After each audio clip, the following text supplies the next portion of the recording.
Amici grigliocentrici, benvenuti ancora una volta al vostro aperitivo in griglia del lunedì sera. Il churrasco semplice e accessibile a casa tua?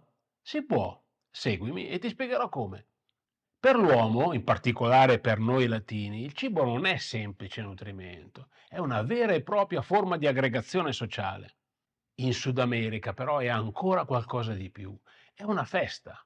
E l'esempio migliore probabilmente è il churrasco brasiliano, un autentico rituale fatto di ripetuti passaggi di carni diverse, gustose e semplicissime, cotte attraverso una spada e baciate dal sapore che solo le braci riescono a donare.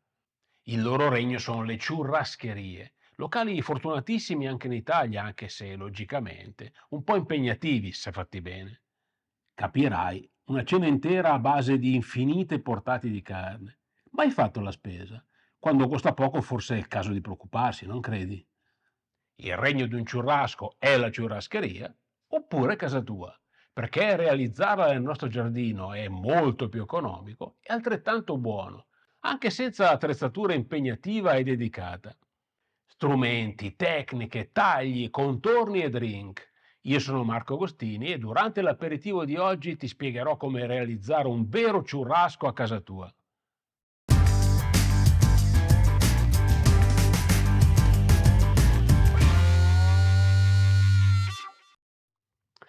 Partiamo dalle necessità. Per poterlo ricreare in maniera fedele, la prima cosa è farne un identikit preciso.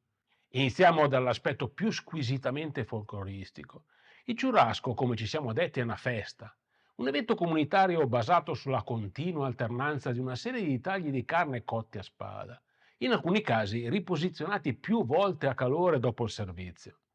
Esattamente come per i cugini argentini con l'asado, le origini sono da ricercarsi nei gauchos e nei frequenti spostamenti del bestiame da una parte all'altra del paese al cambio delle stagioni, durante i quali i pasti erano a base di carne e improvvisati.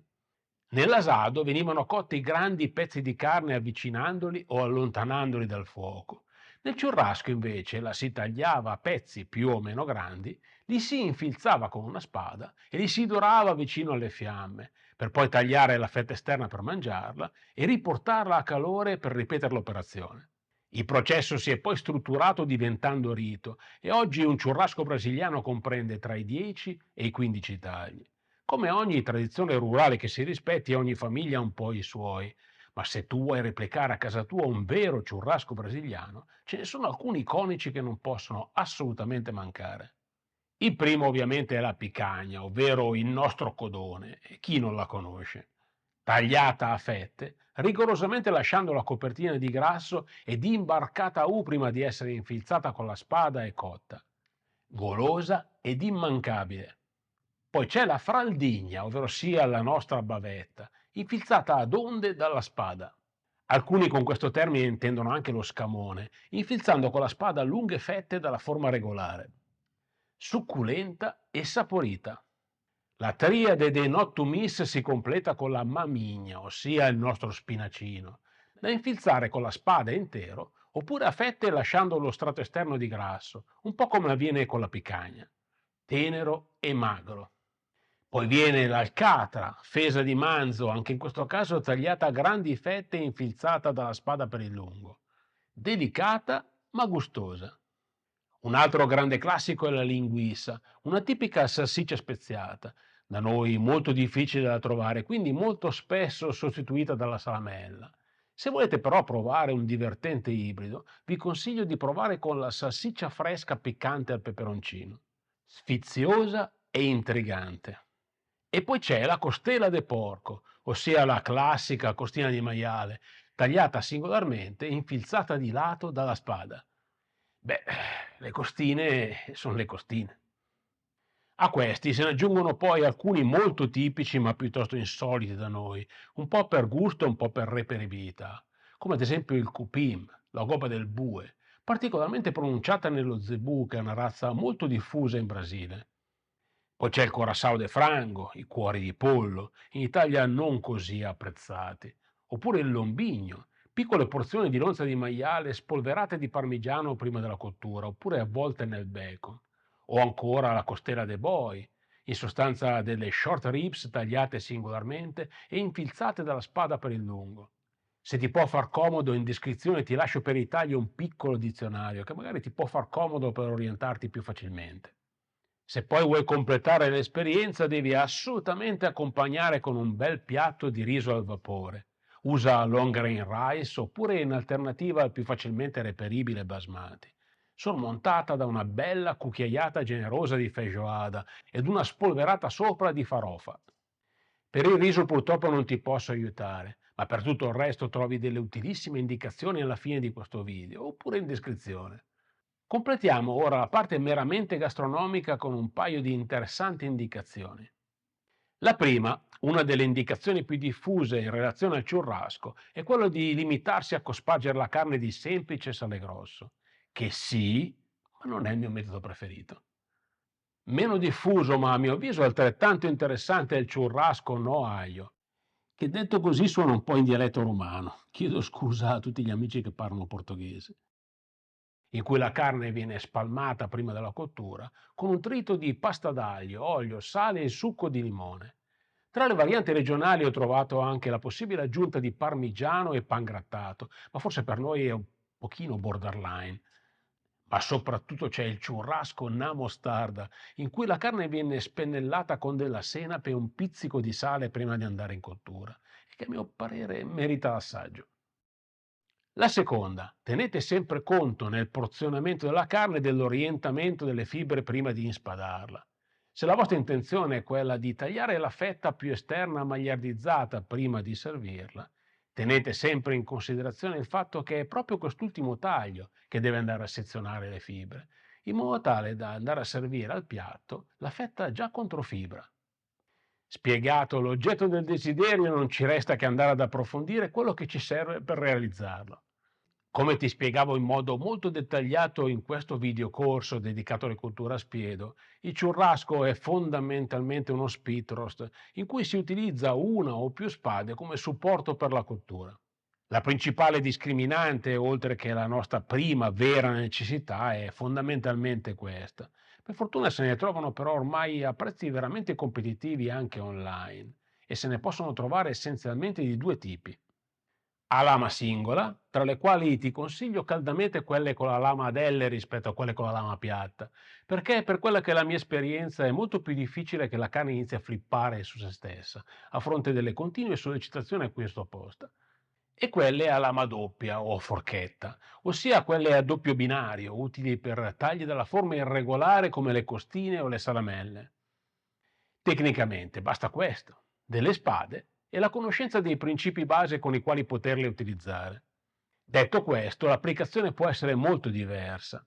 Una delle più conosciute in assoluto è il rodizio, in alcuni casi concepito addirittura come un sinonimo di churrasco, e che consiste in una piattaforma a movimento elettrico da posizionare immediatamente sopra il braciere e che consente un automatico e continuo movimento di più spade poste a diverse altezze rispetto alla fonte di calore. Sul mercato ce ne sono disponibili diversi e anche di misura piuttosto importante, solitamente da produttori semi-artigianali, e ne è stata addirittura inventata anche una a 6 spade su misura per un kettle. Il presupposto essenziale del rodizio è il possibile posizionamento delle spade a più livelli, ma strumenti che consentono una rotazione automatica e continua della spada esistono anche su posizionamento in piano, e grill come il kettle o i bracieri a sezione rettangolare o i cassonati a gas possono avere a disposizione anche supporti più semplici che consentono il posizionamento manuale e graduato delle spade. Non resta che parlare del come. Nel continente americano i concetti di barbecue e grilling possono assumere diverse declinazioni, ma tutte accomunate da una forma di modulazione del calore che in diverse misure le trasforma in sostanze in cotture lente, dal barbecue americano fino all'asado argentino e naturalmente al churrasco brasiliano. In questo video avevamo visto come realizzare a casa nostra un perfetto asado argentino e ti spiegavo come questo consiste nella gestione della distanza del cibo dalla fonte di calore rispetto alle altre azioni di calore presenti, in modo tale da bilanciare perfettamente il grado di magliardizzazione esterna con quello di cottura al cuore. Il churrasco brasiliano funziona esattamente allo stesso modo. Una grassa e rosata picagna o un magro spinaccino oppure delle costine non cuociono allo stesso modo, non ti pare? La bravura del churrasqueiro è proprio questa: girare più volte la spada su se stessa oppure allontanarla dalla fonte di calore in modo da ottenere il bilanciamento voluto. Per imparare a governare al millimetro questi aspetti, ti consiglio caldamente questo videocorso che ho creato appositamente per imparare in modo facile e veloce le basi del barbecue serio. Quasi 4 ore di contenuti ed è assolutamente gratis. Eh? Il nodo è come ottenere questo effetto senza una ciurrascheria ed utilizzando quello che abbiamo a disposizione. Esistono essenzialmente due possibili soluzioni. La prima, l'utilizzo di un rodizio. In questo caso la rotazione è automatica e la modulazione di cottura avviene spostando di posizione la spada, allontanandola o avvicinandola rispetto alla fonte di calore. Quindi nel concreto le braci o l'erogazione del gas devono essere al massimo della propria potenza e durante la cottura si può spostare la spada ai livelli più bassi se si cerca una magliardizzazione più veloce rispetto alla cottura al cuore, per poi progressivamente spostarla a quelli più alti se si ricerca una sollecitazione più bilanciata. Se invece le spade vengono poggiate liberamente sul braciere oppure sugli appositi supporti graduati, è necessario sviluppare orizzontalmente questo concetto. E il modo migliore è il setup a tre zone, è presente? Tre livelli di cumuli di braci o di apertura del gas per tre livelli di erogazione del calore affiancati: nullo, moderato e intenso, spostando lateralmente la spada da un bilanciamento all'altro fino ad ottenere la cottura perfetta per quel taglio. Se ti serve o ti può essere d'aiuto, su questo articolo del mio blog Grill Experience ti spiego come realizzare e a cosa ti possono essere utili i diversi setup possibili su un dispositivo di cottura. Ora posiziona le spade in cottura giocando sulle diverse altezze e sui tempi previsti per ciascun taglio, servendoli poi progressivamente man mano che avranno raggiunto il punto ideale. Servi costine o salamelle per intere e piccagna o mamigna tagliando la fetta esterna più magliardizzata, per poi riposizionarle a calore e ricominciare da capo. E casa tua si trasformerà in un'autentica ciurrascheria. Ma manca ancora una cosa a completare il quadro: il drink.